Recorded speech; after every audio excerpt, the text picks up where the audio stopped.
नमस्कार, स्वागत है आप सबका एसएचएम क्लासेज में। और आज हम क्लास 11th का चैप्टर नंबर 2 जीव जगत का वर्गीकरण के कुछ इम्पोर्टेंट क्वेश्चंस करेंगे। तो चलिए बिना देर किए हुए हम अपनी वीडियो को शुरू करते हैं। तो जो हमारा पहला क्वेश्चन है वो है, आदि बैक्टीरिया अन्य जीवाणुओं से इन विशेषताओं में भिन्न होते हैं। जो आदि बैक्टीरिया है वो किन विशेषताओं में जीवाणुओं से भिन्न होते हैं?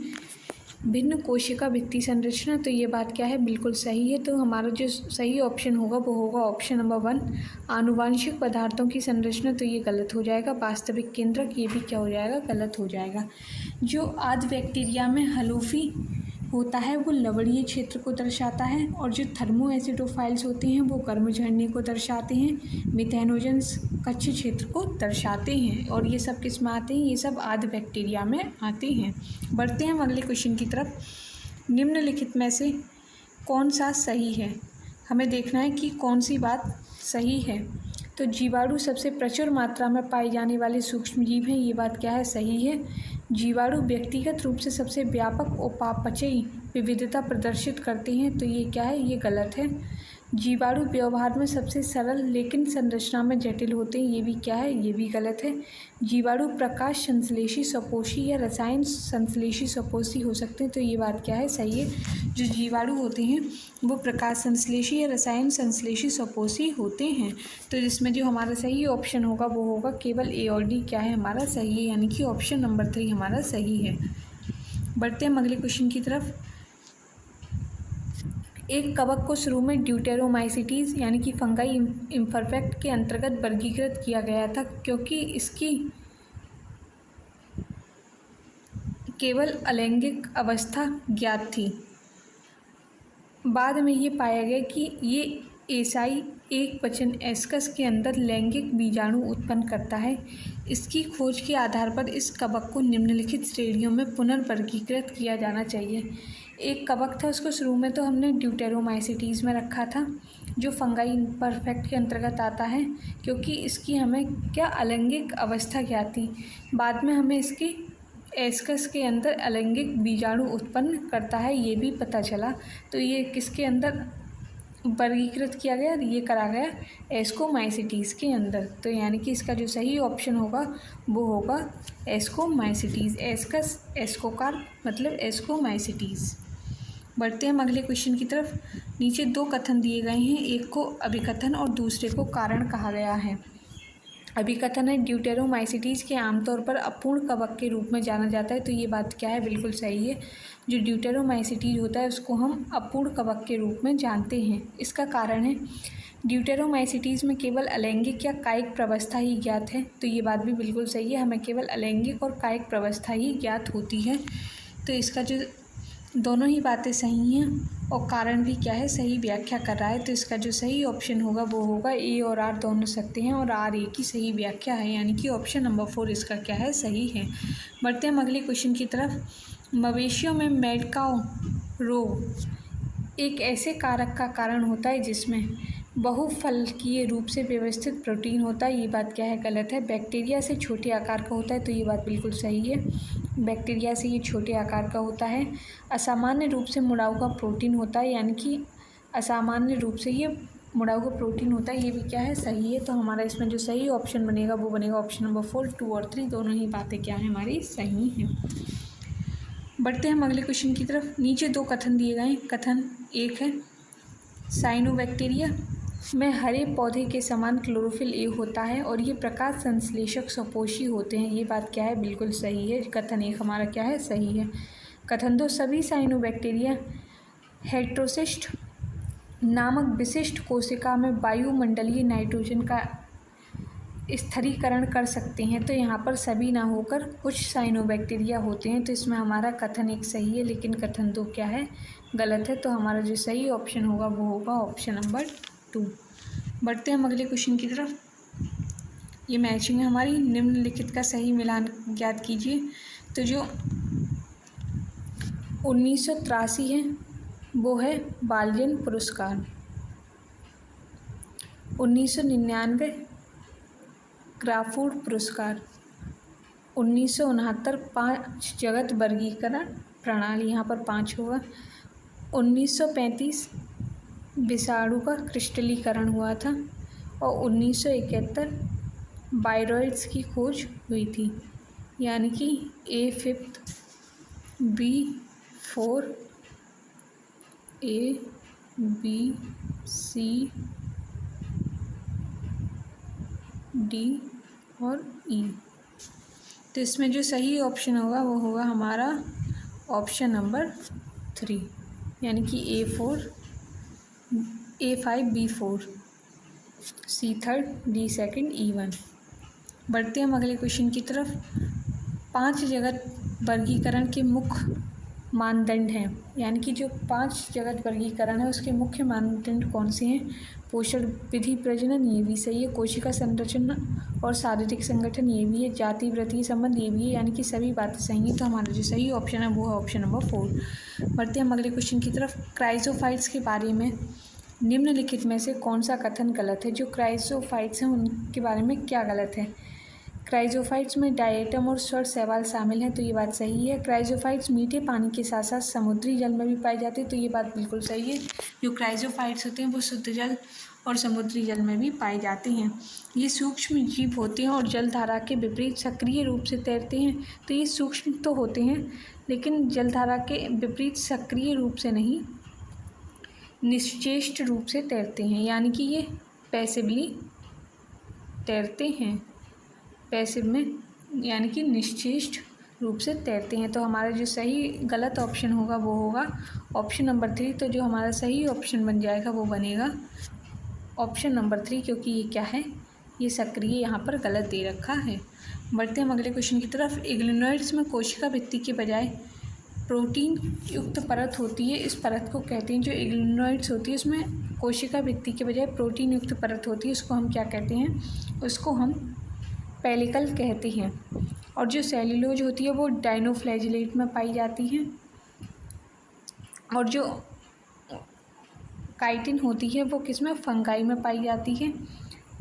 और जो सेल्यूलोज होती है वो किस में पाई जाती है? वो डाइनोफ्लैजिलेट में पाई जाती है। और शैवाल में ये सेल्यूलोज होता है वो अंदर की तरफ होता है, और पेक्टिन कैसा होता है? शैवाल में बाहर होता है। बढ़ते हैं हम अगले क्वेश्चन की तरफ। स्लाइम मोल्ड्स के बारे में निम्नलिखित में से कौन सा कथन सही है? जो स्लाइम मोल्ड्स हैं उनके बारे में कथन सही देखना है। प्रतिकूल परिस्थितियों में ये मोल्ड्स प्लाज्मोडियम नामक एकत्रीकरण बनाते हैं, तो ये बात क्या है? गलत है। अनुकूल परिस्थिति में प्लाज्मोडियम विभेदित हो जाते हैं और फलन पिंड बनाते हैं जिनके सिरे पर बीजाणु होते हैं, ये क्या है? गलत है। बीजाणु वायु प्रवाह द्वारा प्रकीर्णित होते हैं, तो ये बात भी क्या है? सही है। तो इसमें जो हमारा सही ऑप्शन होगा वो होगा ऑप्शन नंबर 3। बढ़ते हैं हम अगले क्वेश्चन की तरफ। डाइकैरियन निर्माण की विशेषता है, जो डाइकैरियन निर्माण है उसकी विशेषता क्या है? फाइकोमाइसिटीज और बेसिडोमाइसिटीज नहीं, एस्कोमाइसिटीज और बेसिडोमाइसिटीज, तो ये बात बिल्कुल सही है। एस्कोमाइसिटीज और फाइकोमाइसिटीज नहीं, फाइकोमाइसिटीज और ड्यूटेरोमाइसिटीज नहीं। तो कौन सा सही है इसमें? ऑप्शन नंबर 2 हमारा सही है। बढ़ते हैं हम अगले क्वेश्चन की तरफ। निम्नलिखित में से कौन से जीवाणु जनित रोग हैं? हमें देखना है कौन से जीवाणु जनित रोग हैं। तो टाइफाइड है, टिटनेस है, साइट्रस कैंकर है, तो यानी कि ऑप्शन नंबर 4 ये सभी क्या है? हमारी सही हैं। बढ़ते हैं हम अगले क्वेश्चन की तरफ। क्वेश्चन नंबर 14, इसमें हमें स्तंभ 1 और स्तंभ 2 का मिलान कीजिए और सही उत्तर चुनना है। तो हमें मिलान करना है इसमें। जो हमारा फाइकोमाइसिटीज़ है वो है अल्टर्निया कोलिटोट्रिकम, यानी कि ए। एस्कोमाइसिटीज़ है वो हमारा पेनिसिलियम और क्लेविसेप है, बी। बेसिडोमाइसिटीज़ एगेरिकस और उस्टिलोगो है, सी। ड्यूटेरोमाइसिटीज़ हमारा म्यूकर और राइजोपस है, यानी कि डी। तो इसमें जो हमारा ए सेकंड, बी 4, सी 1 और डी 3, यानी कि ऑप्शन नंबर 1 हमारा सही हो जाएगा। बढ़ते हैं हम अगले क्वेश्चन की तरफ। अलैंगिक बीजाणु ए में बहिर्जात रूप से और डेटेस्टेस में अंतर्जात रूप से उत्पन्न होते हैं, यानी कि अलैंगिक बीजाणु होते हैं वो हमारे एस्कोमाइसिटीज से, और जो फाइकोमाइसिटीज होते हैं वो अंतर्जात रूप से उत्पन्न होते हैं, यानी कि ऑप्शन नंबर 1 हमारा इसमें क्या है? सही हो जाएगा। बढ़ते हैं हम अगले क्वेश्चन की तरफ। प्रारंभिक वर्गीकरण प्रणालियों में बैक्टीरिया, नीलहरित शैवाल, कवक, काई, फर्न, जिम्नोस्पर्म और पौधे के अंतर्गत एंजियोस्पर्म शामिल थे। इस वर्गीकरण के लिए कौन से लक्षण लिए गए हैं? तो बैक्टीरिया, नीलहरित शैवाल, कवक, काई, फंड, जिम्नोस्पर्म और पौधे के अंतर्गत जो एंजियोस्पर्म शामिल थे उनके वर्गीकरण के लिए कोशिका वृद्धि के लक्षण लिए गए हैं। तो इसका जो सही ऑप्शन होगा वो होगा ऑप्शन नंबर 2, कोशिका झिल्ली नहीं, पोषण विधि नहीं, प्रजनन के प्रकार नहीं। बढ़ते हैं हम अगले क्वेश्चन की तरफ। ये हमारा अभिकथन और कारण का क्वेश्चन है। अभिकथन है इसमें, लाइकेन में शैवाल के साथ ही माइक्रोबायोन्ट कहलाता है और ये जल और खनिज प्रदान करने के लिए उत्तरदायी होता है। तो ये क्या है, ये गलत है। माइक्रोबायोन्ट कहलाता है, ये बात क्या है, गलत है। इसका कारण देखते हैं। लाइकेन, कवक और शैवाल साइनोबैक्टीरिया के बीच सहबीजी संबंध है, जहाँ कवक आमतौर पर सुरक्षा प्रदान करता है और पोषक तत्वों को अवशोषित करता है, जबकि शैवाल प्रकाश संश्लेषण करता है। तो ये बात क्या है, हमारी सही है। तो इसमें हमारा ए असत्य है, लेकिन आर क्या है, सत्य है, यानी कि अभिकथन हमारा गलत है और कारण क्या है, सही है। तो इसमें जो सही होगा वो होगा ऑप्शन नंबर 4। बढ़ते हैं अगले क्वेश्चन की तरफ। डायनोफ्लैजिलेट्स अधिकतर समुद्री और प्रकाश संश्लेषक होते हैं। ये पीले, हरे, भूरे, नीले या लाल दिखाई देते हैं। ये क्या है, हमारा ये अभिकथन है। तो ये बात बिल्कुल सही है। जो डायनोफ्लैजिलेट्स होते हैं वो समुद्री होते हैं और प्रकाश संश्लेषक होते हैं और इनका जो रंग होता है वो पीले, हरे, भूरे, नीले या लाल कलर का होता है। तो ये बात हमारी सही है। लाल डायनोफ्लैजिलेट्स उदाहरण है इसका गोन्यूलेक्स इतनी तेज़ी से गुणा करती हैं कि वे समुद्री के लाल यानी कि लाल ज्वार दिखा देते हैं। लाल ज्वार कह सकते हैं हम या लाल तरंग कह सकते हैं। तो ये क्या है, ये बात भी हमारी बिल्कुल सही है, लेकिन जो व्याख्या है वो नहीं हो पा रही है इससे। तो हमारा ए तो सही है लेकिन और आर दोनों सकते हैं, लेकिन जो कारण है वो अभिकथन की सही व्याख्या नहीं दे रहा है। तो हमारा जो सही ऑप्शन होगा वो होगा ऑप्शन नंबर 2। इसमें जो कारण है वो सही व्याख्या अभिकथन की नहीं कर पा रहा है, इस वजह से इसका ही क्या होगा, ऑप्शन नंबर 2 होगा। बढ़ते हैं हम अगले क्वेश्चन की तरफ। कवक के प्रत्येक वर्ग स्तंभन को उसकी विशिष्ट उदाहरण या विशेषताएं स्तंभ 2 से मिलान करें।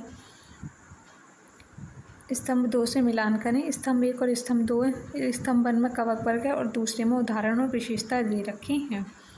चलिए मिलान करते हैं हम इनका।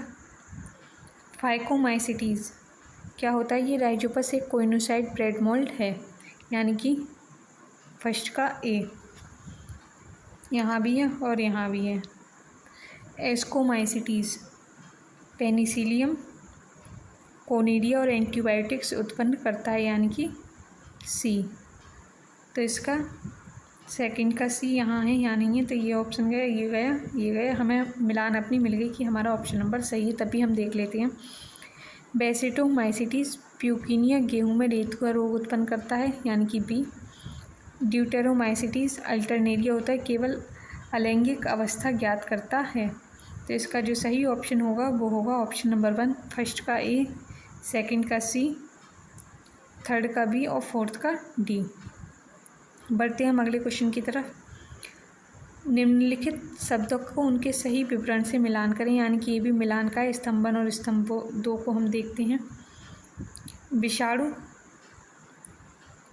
क्या है, ये न्यूक्लियस, अम्लकोर और प्रोटीन आवरण वाला अकोशीय कण होता है, यानी कि इसका फर्स्ट। वायरॉइड संक्रामक आरएनए जिसे प्रोटीन आवरण नहीं होता है उसको हम क्या कहते हैं, वायरॉइड कहते हैं। 2, प्रियोन संक्रामक प्रोटीन जिसमें आरएनए या डीएनए नहीं होता है, तो ये क्या हो गया, प्रियोन हो गया। 3, लाइकेन कवक का शैवाल से साइनोबैक्टीरिया के साथ सहजीवी संबंधी, यानी कि 4। तो इसमें जो सही ऑप्शन होगा वो होगा ऑप्शन नंबर 1, यानी कि 1 D, second C, third A और फोर्थ का बी। तो यहाँ पर ये हमने कुछ 20 क्वेश्चंस को कंप्लीट किया है। अगर आपको वीडियो पसंद आई हो तो लाइक, शेयर और सब्सक्राइब ज़रूर करें। Thank you.